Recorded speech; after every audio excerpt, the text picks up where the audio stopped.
Escaping the Madman's Hellish dungeon. A truly horrific horror story hosted on Backpackerverse. This is a difficult story to share, as it involves my uncle's evil legacy, which was brought to a head many years ago. I never met him, but when I was a teenager, my mother told me that he'd committed suicide and that was that. My father, who was his brother, died from cancer when I was only 3, and there were no other living relatives. Dad was the only one in my uncle's will, which left his house of horrors that was then passed over to my mother. Uncle Arthur's House of Horrors was called as such due to the horrifying murders he conducted before his death. He knew that the police were closing in when many young women went missing over a period of 15 years. After his death, the subsequent investigations and cleanup, Mum finally decided what to do with the property. By the time I was 21, there was a total refurbishment, and then she rented it out to several people. When I reached 30 years of age, I took over the dealings and had to answer many complaints about the building.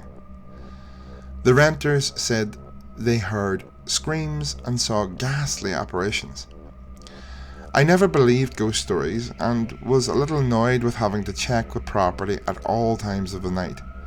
At this stage, Mum was quite ill herself, so I often went to the building alone, armed with a flashlight and my pistol.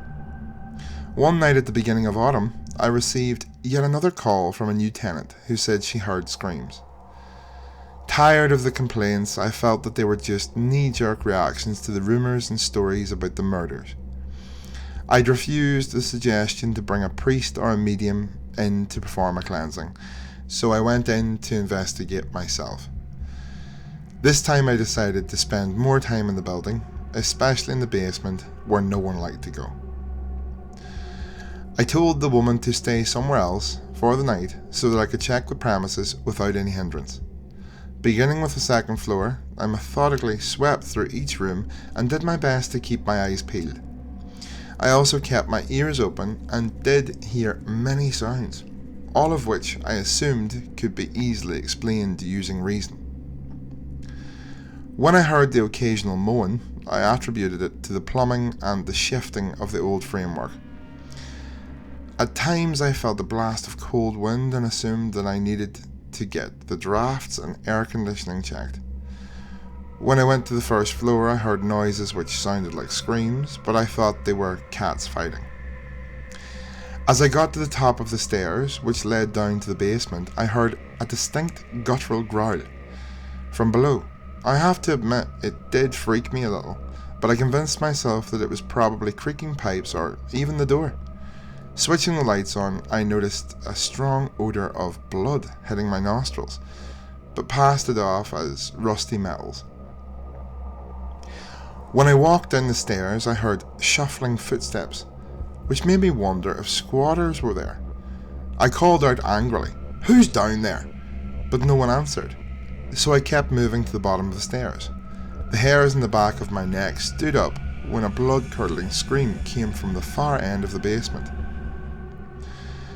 I turned my flashlight on, due to the fact that lights didn't illuminate the whole area, but couldn't see anything. What made my flesh crawl was the growing sound of weeping and pleas for help. I couldn't explain them away.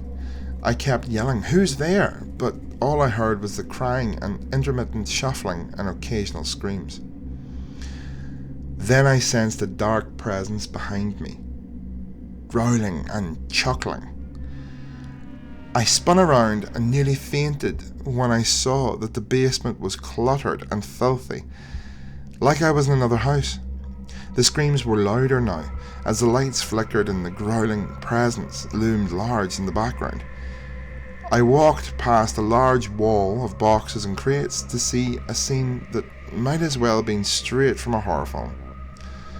3 young women were hanging from hooks in the ceiling, secured by their wrists and naked, dripping with blood. 2 of them seemed to be either dead or unconscious, while a younger blonde woman kicked and screamed. Her blood-soaked gag had dropped to her neck, and I saw several deep cuts in her chest and abdomen, still bleeding. Shaking uncontrollably, I blinked many times, trying to convince myself that I was dreaming, but it was all too real. Then I saw a scene behind the row of hanging women, where a long steel table was being prepared by a big man. I didn't realise that I was still creeping towards the table as the man fiddled with shackles at each of the corners. He wore a black raincoat with the hood over his head, muttering and chuckling as he pulled out a hammer. I suddenly bumped into the table, in shock, then screamed as he turned to face me. It was my Uncle Arthur. He gave me a vicious smile that soon morphed into a scowl as he cackled loudly, like a maniac, and pointed to me. He yelled, "On the table now, little piggy." I turned to run, but smacked into one of the hanging women. I felt the blood sticking to my face as I continued to scream, while my uncle's strong hands grabbed my shoulders. In a split second, he dragged me back and slammed me onto the table, then quickly shackled my ankles and wrists. He wrenched the flashlight from my hand and smashed it down on my forehead. I saw stars for quite a while. I felt blood trickle into my eye as many screams filled my ears, along with the howling coming from my uncle. It was like he thought he was an animal howling at the moon, while he slammed the hammer all along the table. I felt the table shake as he continued to bring the hammer down, between my legs and the other parts of the table. I couldn't believe it when I started to scream and plead, "Uncle Arthur, it's me, please don't hurt me." He was muttering again, saying incoherent things, as he rummaged through the drawers of his workbench. He turned around with a saw in his hand, looking at me in a dazed and furious way. I thought I was going to die. There seemed to be 100 women screaming now, as he brought the saw down roughly onto my neck. I could see his black-rimmed eyes as he leered at me, dribbling through rotten, gnashing teeth, growling like a beast. When the saw started tearing at my flesh, I screamed for the last time and passed out, with blood and tears mingling. It seemed like an eon before I woke up, flat on my back on the floor of the basement, which was now back to normal. I sat up and wondered if it was all a dream, but nothing stopped me from convincing Mum to sell the property.